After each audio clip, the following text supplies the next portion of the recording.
आदित्यला आता मागे वळून पाहताना स्वतःच्या चुका स्पष्ट दिसत होत्या. त्याच्या महत्त्वाकांक्षा, करिअर, प्रतिष्ठा, नाव कमवण्याची धडपड या सगळ्याच्या मागे धावताना तो नकळत अनन्यापासून दूर गेला होता. तिला समजून घेण्यासाठी, तिच्या मनात डोकावून पाहण्यासाठी, तिच्या एकटेपणाची जाणीव करून घेण्यासाठी त्याने कधी वेळच काढला नव्हता. आज त्याला जाणवत होतं की अनन्या त्याला सोडून गेली नव्हती, तर त्याच्या दुर्लक्षामुळे, त्याच्या सततच्या अनुपस्थितीमुळे आणि त्याने नात्याला दिलेल्या दुय्यम स्थानामुळे ती त्याच्यापासून दूर गेली होती. ही जाणीव त्याच्या मनात सतत टोचत होती. कारण आयुष्यातील काही चुका अशा असतात की त्यांची भरपाई करता येते, पण काही चुका अशाही असतात ज्या दुरुस्त करण्यासाठी वर्ष लागतात आणि काही वेळा संपूर्ण आयुष्यही कमी पडतं. आता पुढे आदित्यच्या मनात दिवसेंदिवस अजिंक्यविषयी ओढ अधिकच वाढत होती. त्याने अजिंक्यला फार वेळा पाहिलं नव्हतं, पण त्या एका भेटीनेच त्याच्या मनात वडिलाचं प्रेम जागं झालं होतं. राहून राहून त्याच्या डोळ्यासमोर अजिंक्यचा हसरा चेहरा यायचा. तो आता काय करत असेल? मला ओळखलं तर काय म्हणेल? कधी मला बाबा म्हणून हाक मारेल का? या विचाराने त्याचं मन भरून यायचं. पण लगेच वास्तव त्याच्या समोर उभं राहायचं. अनन्या आणि अजिंक्य दोघेही त्याच्या इतक्या जवळ होते, त्याच शहरात, काही अंतरावर. तरीही तो त्यांच्याशी बोलू शकत नव्हता, त्यांना भेटू शकत नव्हता, त्यांच्या आयुष्यात स्वतःचा हक्क सांगू शकत नव्हता. हे सगळं त्याच्या स्वतःच्या चुका, स्वतःच्या दुर्लक्षामुळे घडलं होतं. त्यानेच त्या नात्याला वेळ दिला नव्हता. त्यानेच अनन्याचं मौन समजून घेतलं नव्हतं आणि आज त्या प्रत्येक चुकीची किंमत त्याला मोजावी लागत होती. तो स्वतःशीच पुटपुटला, देवा, ही कसली शिक्षा आहे? माझी पत्नी माझ्याच शहरात आहे, माझा मुलगा माझ्याच शहरात आहे, तरीही मी त्यांच्यासाठी एक अनोळखी माणूस आहे. त्याच्या डोळ्यात नकळत पाणी दाटून आलं. माझा मुलगा माझ्याजवळ असूनही मी त्याला मिठी मारू शकत नाही, त्याच्या डोक्यावरून हात फिरवू शकत नाही, त्याच्या बालपणातला एकही क्षण जगू शकत नाही. त्याने डोळे मिटले. यापेक्षा मोठी शिक्षा एका बापासाठी दुसरी कोणती असू शकते? त्याला आता कोणावरही राग नव्हता, नशिबावरही नाही. राग होता तो फक्त स्वतःवर. कारण त्याला आता उमगलं होतं की काही नाती तुटत नाही, ती आपल्या दुर्लक्षामुळे हळूहळू हातातून निसटून जातात. आणि जेव्हा त्या नात्यांची खरी किंमत कळते, तेव्हा त्यांना पुन्हा मिळवण्यासाठी फक्त प्रेम पुरेसं नसतं, त्यासाठी विश्वास, संयम आणि काळाची साथ ही तितकीच आवश्यक असते. रविवार असल्यामुळे आज प्रशिक्षणाला सुट्टी होती, त्यामुळे सकाळपासूनच घरात वेगळीच लगबग सुरू होती. आज रुद्र आणि काकू येणार होते. अनन्या आणि प्रिया दोघीही सकाळपासून स्वयंपाक आणि घर आवरण्याच्या तयारीत व्यस्त होत्या. अजिंक्य मात्र सकाळपासूनच दाराकडे नजर लावून बसला होता. मामा कधी येणार, हा त्याचा एकच प्रश्न होता. अनन्या हसत म्हणाली, बस, आता येतील तेवढ्यात. बाहेर गाडीचा हॉर्न वाजला. तो आवाज ऐकताच अजिंक्यच्या आनंदाला अक्षरशः पारावर उरला नाही. मामा आला असं ओरडत तो धावतच दाराबाहेर गेला. गाडी थांबताच रुद्र खाली उतरला. समोर धावत येणारा अजिंक्य पाहताच त्याच्याही चेहऱ्यावर मोठं हसू उमटलं. अजिंक्यने धावत जाऊन त्याच्या पायाला घट्ट मिठी मारली. मामा, त्या एका हाकेने रुद्रचं मन भरून आलं. त्याने क्षणाचाही विलंब न करता अजिंक्यला उचलून घेतलं आणि त्याच्या गालावर प्रेमाने एकामागून एक पापे घेऊ लागला. अरे माझ्या बाळा, किती आठवण आली होती तुझी. अजिंक्य त्याच्या गळ्यात हात टाकून घट्ट बिलगला. मामा, तू कुठे गेला होतास? त्या निरागस प्रश्नाने रुद्रच्या डोळ्यात नकळत पाणी आलं. बाजूला उभ्या असलेल्या काकूंचे डोळेही भरून आले. गेल्या काही दिवसात त्यांनीही अजिंक्यची खूप आठवण काढली होती. हेच तर क्षण रुद्र सर्वात जास्त मिस करत होता. घराच्या दारात उभ्या असलेल्या प्रिया आणि अनन्या हे सगळं शांतपणे पाहत होत्या. मामा भाच्याचं ते निरागस निस्वार्थ प्रेम पाहून दोघींच्याही डोळ्यात अश्रू तरळले. अनन्याच्या मनात एक विचार न कळत उमटला. खरंच काही नाती रक्ताने जुळतात, काही नाती प्रेमाने, जिव्हाळ्याने आणि आपलेपणाने निर्माण होतात. आणि अशी नाती अनेकदा रक्ताच्या नात्यापेक्षाही अधिक घट्ट असतात. पण त्या विचारासोबत तिच्या मनात एक वेदनाही दाटून आली. तिने नकळत अजिंक्यकडे पाहिलं. किती विचित्र आहे ना नियती. या मुलाचा जन्मदाता पिता याच शहरात आहे.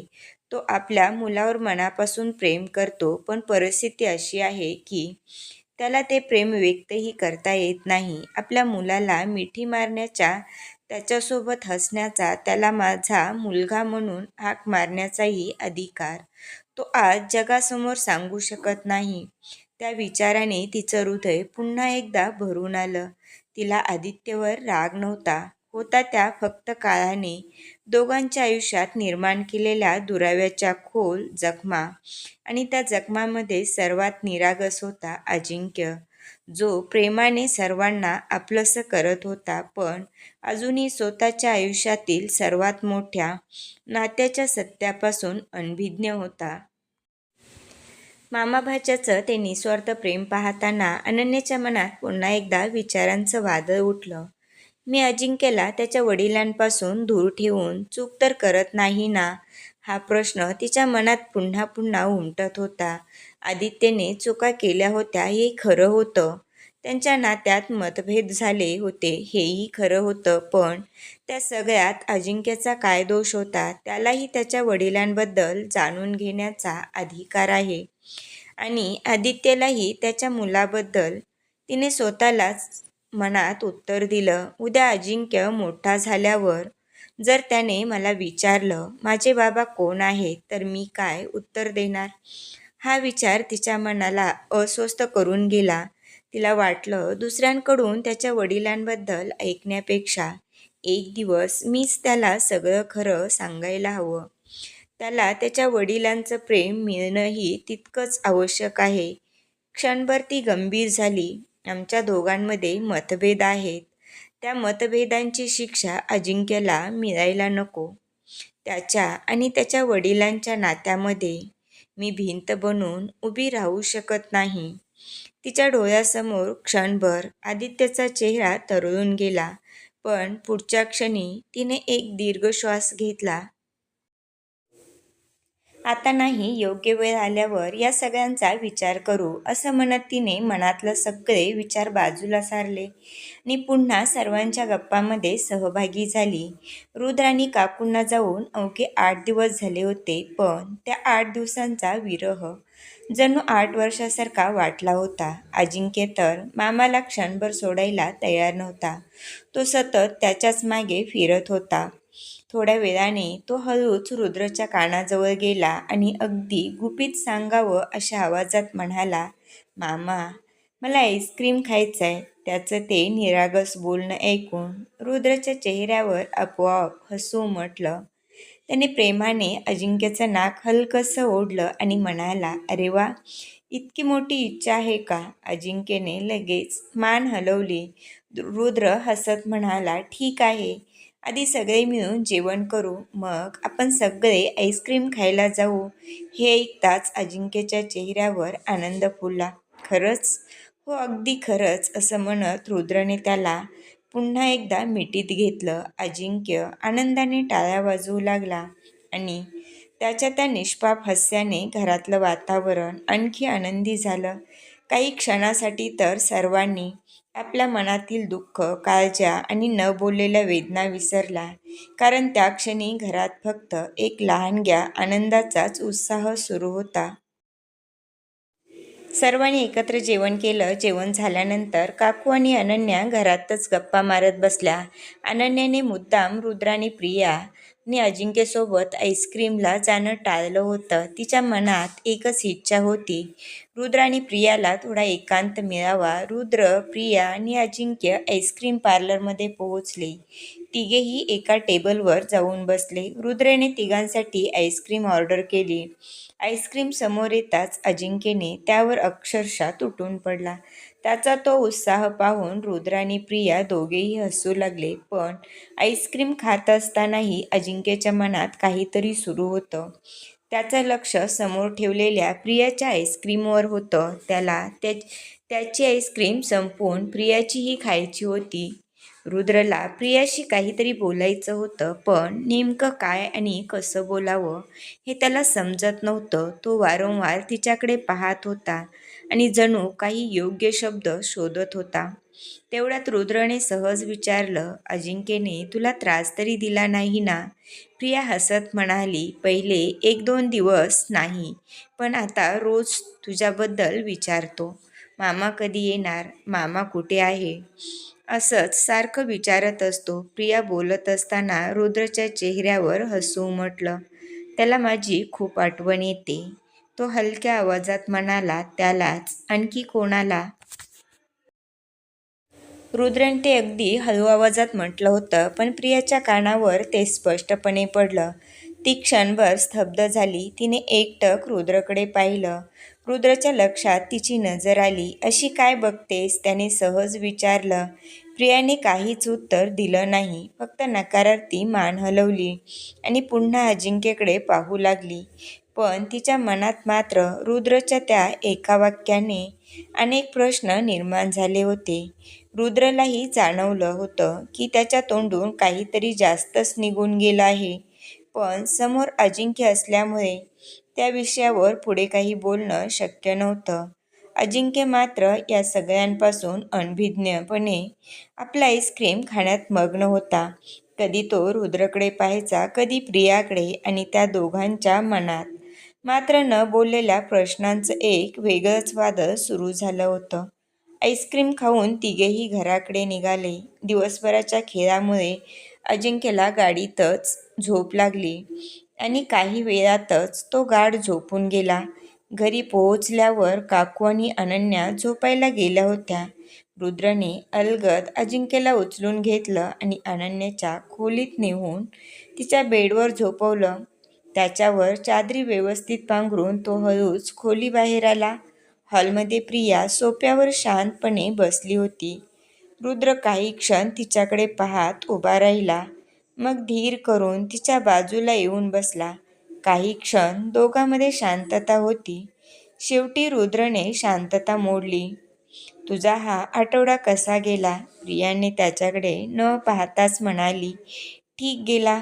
एवढंच. रुद्रने तिच्याकडे पाहिलं. तिचा आवाज नेहमीसारखा सहजपणा नव्हता. प्रियाने अचानक त्याच्याकडे रोखून पाहिलं. रुद्रला जाणवलं की आता विषय टाळून उपयोग नाही. तो थोडा गंभीर होत म्हणाला, प्रिया, मला तुझ्याशी काहीतरी बोलायचं होतं. ती काहीच बोलली नाही. खूप दिवसापासून बोलण्याचा प्रयत्न करतोय, पण प्रत्येक वेळी काही ना काही कारण झालं आणि मी बोलू शकलो नाही. प्रिया अजूनही एकटक त्याच्याकडे पाहत होती. रुद्रने एक दीर्घ श्वास घेतला. पण आज मला हे बोलायचं आहे. तो क्षणभर थांबला आणि म्हणाला, तू आधी माझं पूर्ण ऐकून घे. माझ्या बोलण्याचा चुकीचा अर्थ काढू नकोस. मी काय म्हणतोय ते समजून घे. त्यानंतर तू जो काही निर्णय घेशील तो मला मान्य असेल. प्रियाच्या चेहऱ्यावर कोणतीही प्रतिक्रिया उमटली नाही. ती फक्त त्याच्याकडे पाहत राहिली. रुद्रच्या मनात मात्र अनेक दिवसांपासून साठलेले शब्द आता बाहेर पडण्यासाठी धडपडत होते. तो हळू आवाजात म्हणाला, प्रिया, मला स्वतःलाच माहीत नाही की कधी आणि कसं मी तुझ्यावर प्रेम करू लागलो. हे ऐकताच प्रियाच्या डोळ्यात आश्चर्य उमटलं. रुद्र पुढे म्हणाला, सुरुवातीला मला वाटलं ही फक्त तुझ्याबद्दलची आपुलकी आहे. तुझी काळजी वाटते म्हणून मी तुझा विचार करतो. पण हळूहळू मला जाणवायला लागलं की हे त्यापेक्षा खूप वेगळं आहे. त्याने तिच्या डोळ्यात पाहत स्पष्ट शब्दात म्हटलं, मला तू आवडतेस प्रिया. खूप क्षणभर तो थांबला. मग मनातला सगळा धीर एकवटून म्हणाला, मला तुझी साथ आयुष्यभरासाठी हवी आहे. रुद्रचे शब्द ऐकून प्रिया स्तब्ध झाली. तिच्या ओठावर शब्दच आले नाहीत आणि रुद्र मात्र तिच्या उत्तराची वाट पाहत शांतपणे तिच्यासमोर बसून राहिला. धन्यवाद. जर व्हिडिओ आवडला तर व्हिडिओला लाईक करा, सबस्क्राईब करा आणि बाजूचे बेल आयकॉन प्रेस करा, म्हणजे नवीन व्हिडिओ टाकला की नोटिफिकेशन मिळेल.